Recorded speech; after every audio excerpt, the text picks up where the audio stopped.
Australians are beginning to wake up to how hard they're getting screwed. We're less happy, our mental health is going downhill, property prices are through the roof, we have a cost of living crisis, and we're having less babies as a result.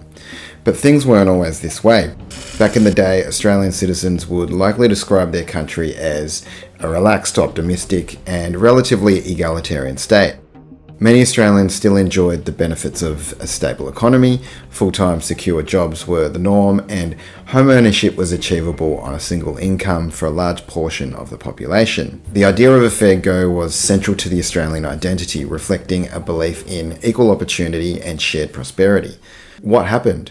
Contrary to what many would believe, this is a story made over decades. In this video, I want to provide some narrative as to how we got into this mess.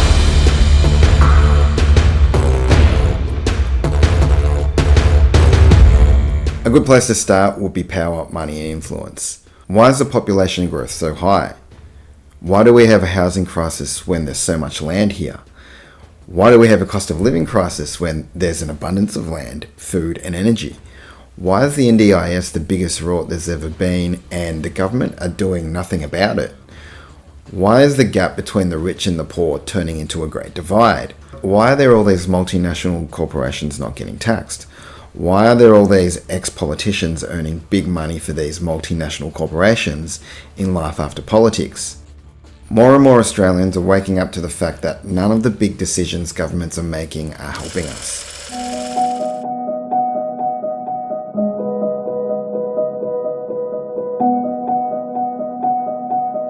Let's go back to Globalizing Australia. In the 1980s, Australia underwent significant economic reforms that transformed its economy and laid the groundwork for its modern, globally integrated system.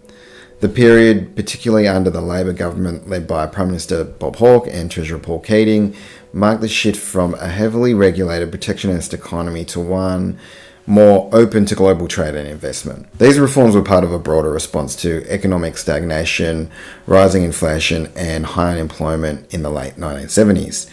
It meant the 80s was a time where a lot of money came into Australia.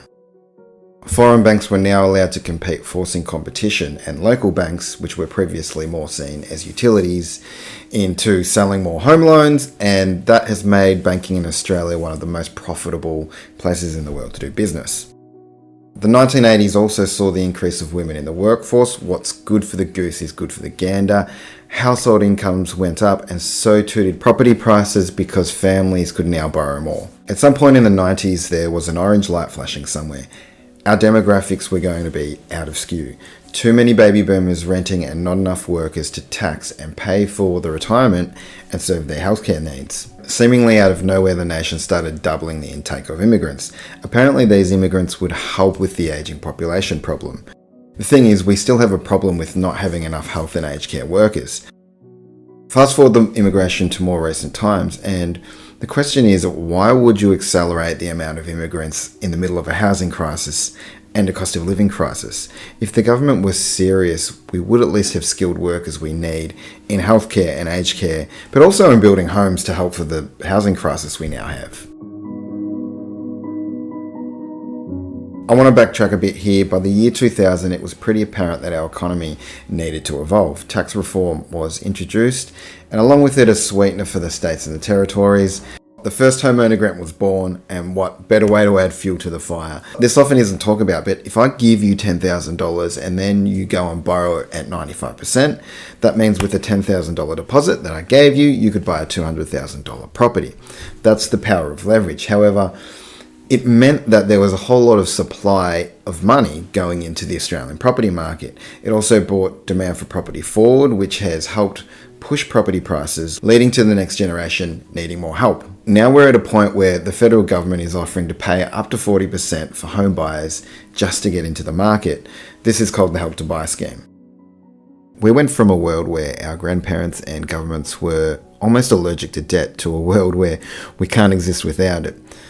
The level of debt, which is abnormal, has been normalised, both at a personal level and a governmental level. This really started ramping up in the GFC. Sure, one of the benefits of our money system is that governments can borrow more money and spend in an emergency. But we aren't just seeing emergency spending. The spending on upgrading schools, for example, in the GFC was not emergency spending because that money got spent over a period of years. The overspending in the pandemic was, quite frankly, mind-boggling, and we're still paying with inflation today. So now we find ourselves in this position where government spending has less impact.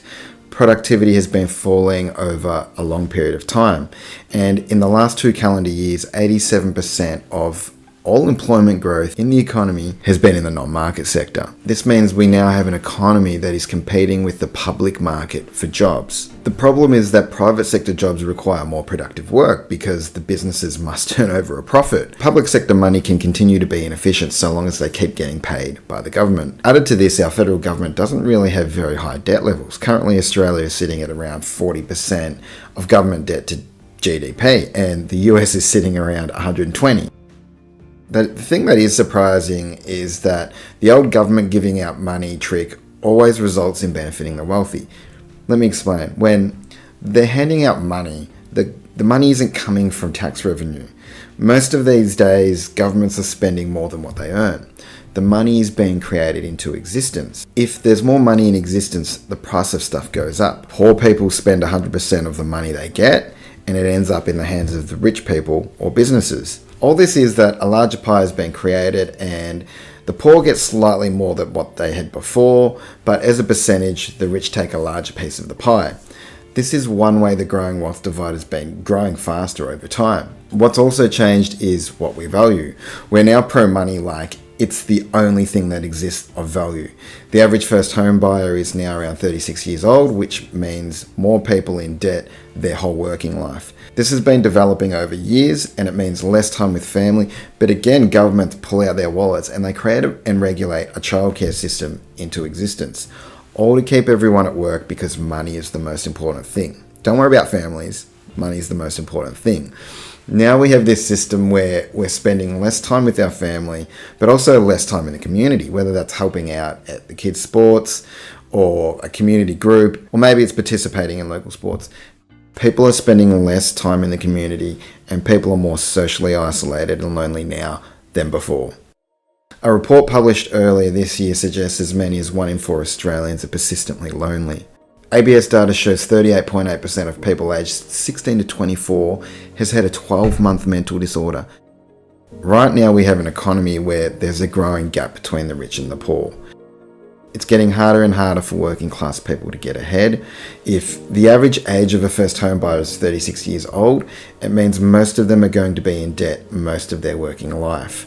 The issue here is that it makes it harder to buy assets. In other words, this debt is going to make it harder for you to acquire assets which you need for retirement. But don't worry, we've got super for that. The super scheme where 2/3 of Australians can't retire comfortably. The truth is that if you own assets and not too much debt, you're probably fine. You should be able to pay out your home loan early as your income inflates and therefore left with enough time to ensure you have enough for life after work. If you need help paying out the home loan as soon as possible, I've launched a program called Debt Destroyer to help achieve that and keep hundreds of thousands of dollars in your pocket and not the bank's.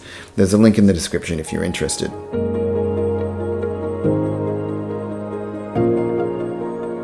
Was deregulating banking about improving Australia or making players with deep pockets richer? Was more women in the workforce improving women's rights and increasing the standards of living? Or was it increasing consumerism equaling more profit for corporations? Have we been immigrating all these people here to improve Australia? Or is it more about increasing demand to improve the profits of the big guys who are friends with the politicians? Does providing handouts for people to get into homes help in the long run, or is it designed to increase the wealth effect and keep people spending more money for someone else's profit? How much does rampant money printing actually help the average Australian when it ends up in the hands of the wealthy and the poor get the inflation tax? How does being in debt your whole working life benefit the average Australian? At some point, I'm sure governments were making decisions and setting policy in the best interests of the people. In my mind, at some point along the way, that's changed. I feel like it doesn't matter which side of government it is, they've all been bought out. I'm genuinely interested to hear people's thoughts on this. In this video, I think I've clearly represented a particular narrative here. I understand it's just a narrative and there are many different ways of looking at things, so I encourage the conversation in the comments. If you like this video, I'd appreciate a subscribe. If you need help with a home loan, links are below. Cheers.